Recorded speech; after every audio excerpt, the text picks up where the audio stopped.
Did anyone realize that last year marked the 30th Royal Rumble event in WWE history? I don't recall them making a thing of it or promoting it that way, but it was. With us being on the verge of the 31st ever Royal Rumble, I got to thinking about all the previous winners. The very first Royal Rumble occurred in 1988, and the stipulation that the winner gets a shot at the championship at WrestleMania was introduced in 1993 and has existed ever since. Since 1993, there have been 25 Royal Rumbles where the winner went on to WrestleMania to compete for the WWF, WWE, World or Universal Championship. Or did they? I wonder how many times the Royal Rumble winner went on to win at WrestleMania. We're going to take a look back to the Royal Rumble event starting in 1988, but then spend more time focusing on 1993 and forward, where we'll tally up how many times the resulting Rumble winner won or lost at WrestleMania. In part 1 of this series, we will cover years 1988 through 1997. Enjoy the ride.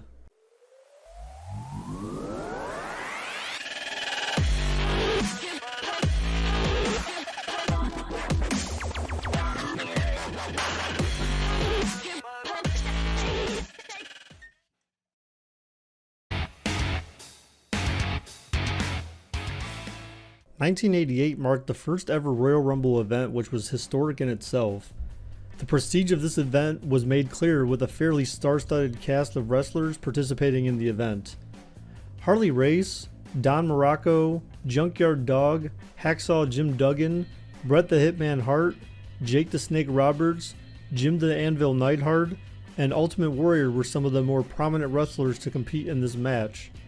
Ultimately, it was Hacksaw Jim Duggan who got the nod and the win, entering the Rumble at number 13.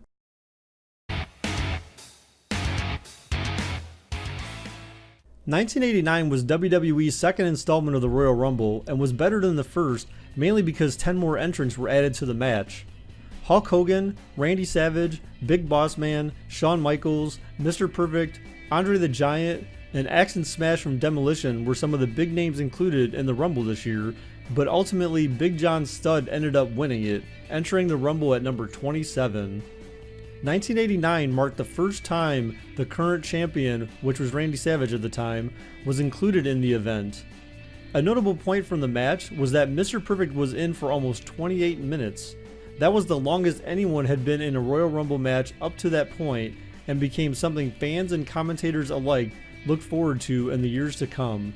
The Warlord was the first wrestler in Rumble history to be eliminated in less than a minute at 2 seconds.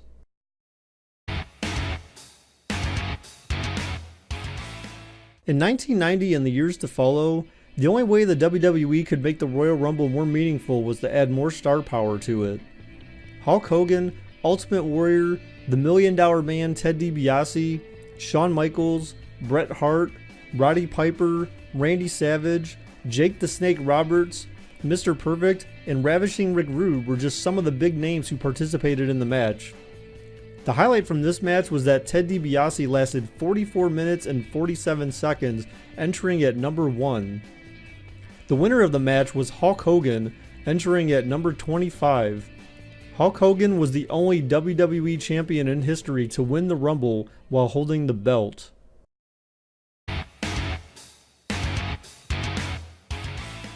In 1991, we saw some of the same wrestlers from previous years make appearances in the match and several newcomers. The Texas Tornado, Undertaker, Hawk and Animal from the Legion of Doom were some of the big name newcomers. Ultimately, the winner of the Rumble was Hulk Hogan, entering at number 24. Hulk Hogan was the first wrestler to win consecutive Royal Rumbles. Hulk Hogan also had the greatest number of eliminations in this Rumble, with 7. The model Rick Martel ended up eclipsing Ted DiBiase's record for time in a Rumble match with 52 minutes and 17 seconds. DiBiase's record was 44 minutes and 47 seconds the previous year. Also notable in this match was that when it was time for entrant number 18 to come to the ring, nobody came down the aisle. The commentators speculated throughout the remainder of the match who the no-show was, and after number 30 was called, it turns out Randy Savage was number 18. This was the first time in Royal Rumble history that a wrestler no-showed. Earlier in the evening, Savage cost Ultimate Warrior his belt and match to Sergeant Slaughter. The speculation was that Ultimate Warrior was after Randy Savage, but aside from that, the exact reasoning for him not being in the match is unknown.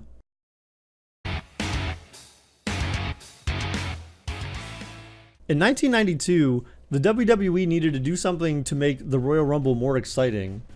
In the previous 2 years, records were set for wrestlers lasting the most amount of time in the match, a champion winning the Rumble, and a wrestler winning consecutive Rumble matches. The one consistency in the first 4 Rumble matches was the winner always ended up appearing towards the end of the match, and the WWE decided to throw us all a curveball. There weren't many new notable entrants from previous years. This year, however, the winner of this Rumble would be crowned the new WWE Champion as the championship was vacant. Ric Flair ended up winning the match, entering at number 3, the lowest entering number to win in the Rumble's now 5-year history. Just as impressive, Ric Flair bested Rick Martel's match time with 1 hour and 2 seconds. Rick Martel's record the previous year was 52 minutes and 17 seconds. Ric Flair was the first ever wrestler to last 1 hour in a Royal Rumble. A notable snafu in this match was when Randy Savage jumped over the top rope to chase after Jake the Snake Roberts, and the WWE had to make an exception to the rule on the fly that allowed Savage to remain in the Rumble despite going over the top rope on his own free will. The rule made up at the time was that someone had to eliminate you and you could not eliminate yourself.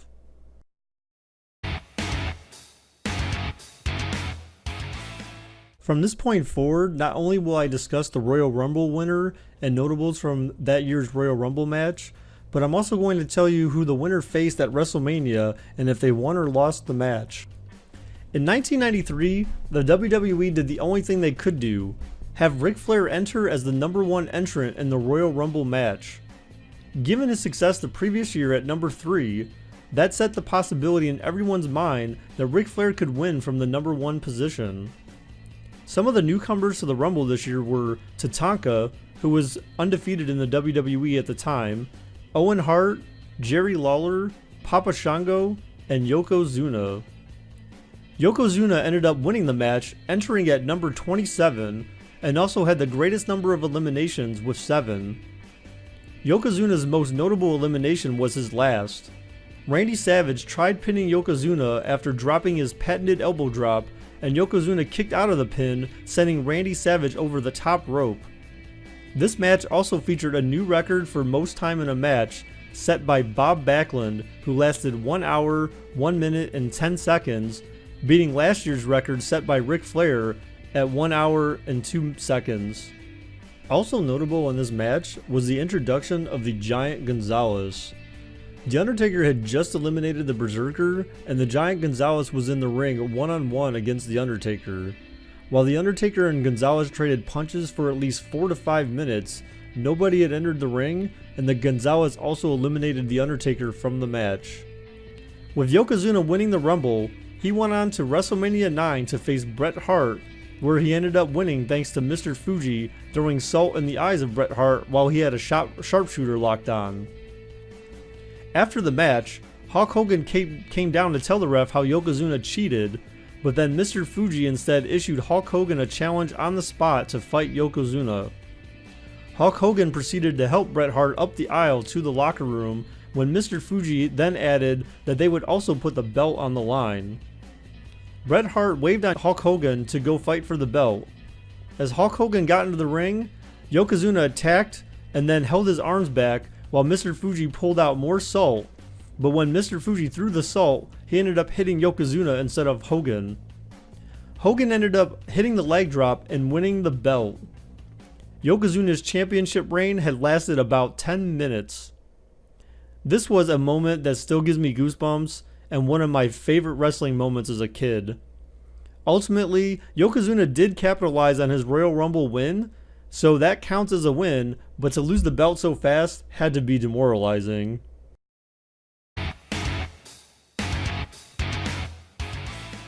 In 1994, history would once again be made in the Royal Rumble match, but seemingly not on purpose. Newcomers to the match were Diesel, Jeff Jarrett, Billy Gunn, Scott and Rick Steiner, Bam Bam Bigelow, and Doink the Clown. For the second time in Royal Rumble history, Only 29 wrestlers ended up competing, as Bastion Booger ended up not competing in the match. He was set to be the number 25 entrant, and nobody came down the aisle when they hit number 25. However, the historic moment of the match occurred when both Bret Hart and Lex Luger toppled over the top rope and hit the floor, presumably at the same time. After the bell rang, the Fink announced Lex Luger as the winner and his music hit. Shortly after, though, the Fink announced Bret Hart as the winner and his music hit. Then there was commotion in the ring, and finally President Jack Tunney came down to the ring to assess the situation. After multiple camera angles could not confirm whose feet hit the floor first, the Fink announced the match as having two winners. Therefore, Lex Luger won the match, entering at number 23, and Bret Hart won the match, entering at number 27. This was the only time in Royal Rumble history where two wrestlers won the match. Jack Tunney decided later on that both Luger and Hart would each have their own match against Yokozuna at WrestleMania 10. On an ensuing Monday Night Raw episode, Lex Luger ended up winning a coin toss, which gave him the first match against Yokozuna at WrestleMania 10. Bret Hart was forced to wrestle two matches at WrestleMania 10, an opening match against Owen Hart, and then later on against Yokozuna. With Mr. Perfect as the special guest referee, Lex Luger faced Yokozuna, who had both Mr. Fuji and Jim Cornette in his corner. After Luger hit Yokozuna with his patented right elbow, both managers took their turns trying to stall, and Luger knocked them both out. After Mr. Perfect refused to count the pin for Luger, Luger pushed Mr. Perfect, who then ended up disqualifying Luger. Bret Hart lost to Owen Hart in his opening match that lasted about 15 minutes. With Roddy Piper as the special guest referee in Hart's match against Yokozuna, who again had Mr. Fuji and Jim Cornette in his corner, Bret Hart ended up winning his match by pinfall against Yokozuna after Yokozuna fell from the second rope while taunting before his bonsai drop. Therefore, this counts as a win for the Royal Rumble winner, as there were two chances at WrestleMania 10 to win the belt.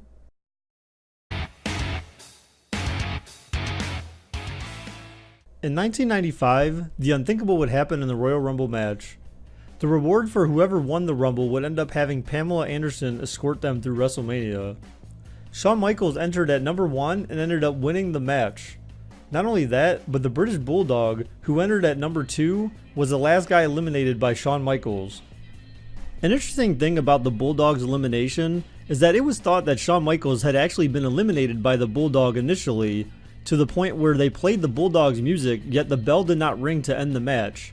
Shawn Michaels had gone over the top rope, but managed to avoid touching the floor with both feet, and after he came back into the ring, he just had to push the Bulldog over the top rope. This was the first time in Rumble history where the number 1 entrant won the match. This was the first time in Rumble history where the last two wrestlers in the match were the first two guys to begin the match. A catch to Michaels' win, though, is that the Royal Rumble this year lasted just 38 minutes and 41 seconds, the fastest Rumble since 1988, when there were only 20 entrants. Michaels, however, did have the greatest number of eliminations in the match, with 8. Lastly, there was a point during the match where Vince McMahon on commentary said only one person could win, and Jerry Lawler, also on commentary, piped up about last year's Rumble, where 2 winners were crowned. Vince seemed legitimately peeved by this and proclaimed, "That will never happen again." This exchange brings relevance to my claim about the 1994 Rumble, where it doesn't seem having 2 wrestlers win was ever the plan. Anyhow, on the road to WrestleMania 11, Pamela Anderson ended up siding with Diesel, then Michaels' former manager / bodyguard. Michaels ended up choosing Psycho Sid to be his new manager / bodyguard.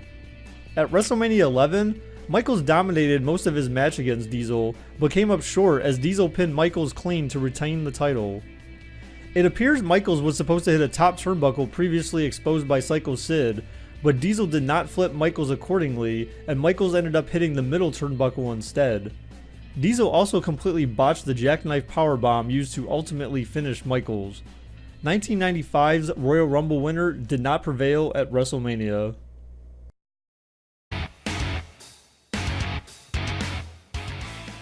With history being made at every Royal Rumble since 1988, In 1996, the WWE had no problem with repeating history.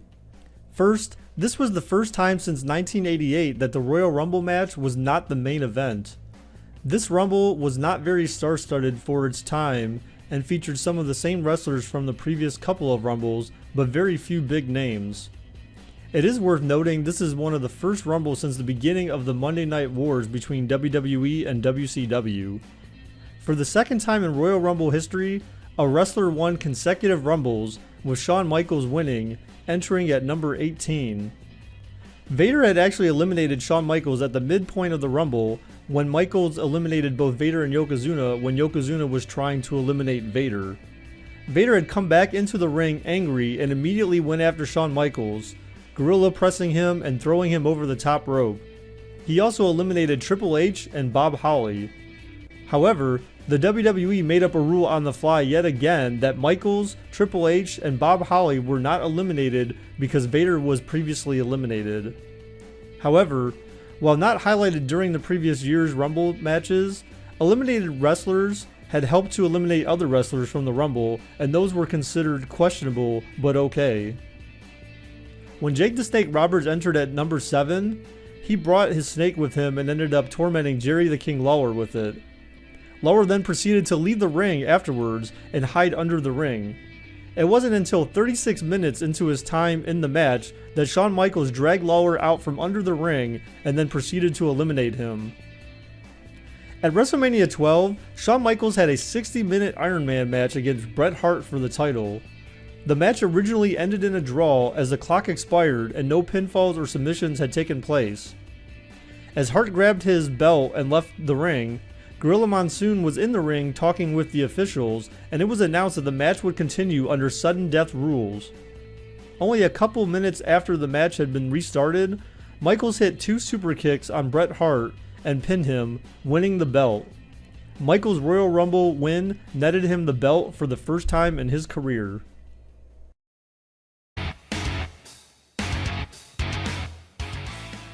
The 1997 Royal Rumble match somewhat was used as a means to further the Monday Night Wars.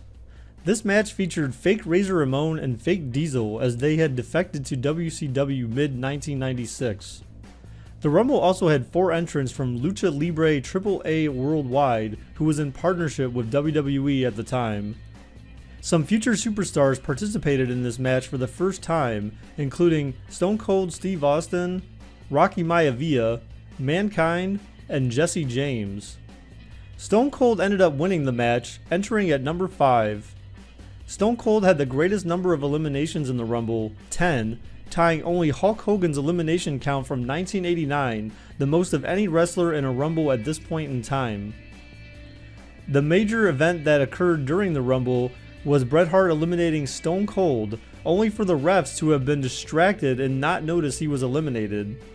Once Austin got back into the ring, he immediately eliminated Undertaker and Vader, and then Bret Hart after Hart had just eliminated fake Diesel. I couldn't find much on this, but Hart looked legitimately pissed off after the match, screaming at Vince McMahon and even putting his hands on him. This could have been the beginning of the end for Bret Hart. Also notable from the Rumble was Ahmed Johnson eliminating himself, he was entry number 2, from the Rumble to chase down Farouk from Nation of Domination due to an ongoing storyline. Farouk then entered the Rumble at number 18, and Ahmed Johnson came back into the ring with a 2x4 and used it to eliminate Farouk. This was also the first year Jerry Lawler competed in the Rumble while being on commentary, but Lawler's time in the match was limited to just 4 seconds. It seemed that at WrestleMania 13, we were destined to see Shawn Michaels vs. Stone Cold for the belt, but on February 13, 1997, Michaels was forced to forfeit the title due to a knee injury. On February 16, 1997, at a WWE In Your House pay-per-view event, Bret Hart won the vacated title in a Final 4 match that included Stone Cold, Undertaker, and Vader. The match was essentially a 4-man battle royal where to be eliminated you had to be thrown over the top rope with both feet hitting the floor. Presumably this was Stone Cold's shot for the title because on Monday Night Raw the following day, Hart defended the title against Psycho Sid and lost it due to interference from Stone Cold. The Undertaker ended up with a title match at WrestleMania against Psycho Sid, and Stone Cold ended up in a now infamous submission match against Bret Hart with Ken Shamrock as the special guest referee. This match between Hart and Austin was infamous because during the match, Stone Cold was cut open and bleeding profusely from the head, and to finish the match, Bret Hart locked on the sharpshooter, but Austin did not tap out, and instead Shamrock awarded the match to Bret Hart after Austin passed out. Ultimately, Austin did not get his WrestleMania match, and therefore there was not a successful nor unsuccessful title match. Thanks for watching my video. You're a true wrestling fan if you made it this far. It was tedious fun piecing together all this information to put it into video form, and I hope you learned something from this. This was only part 1 of a 3-part series.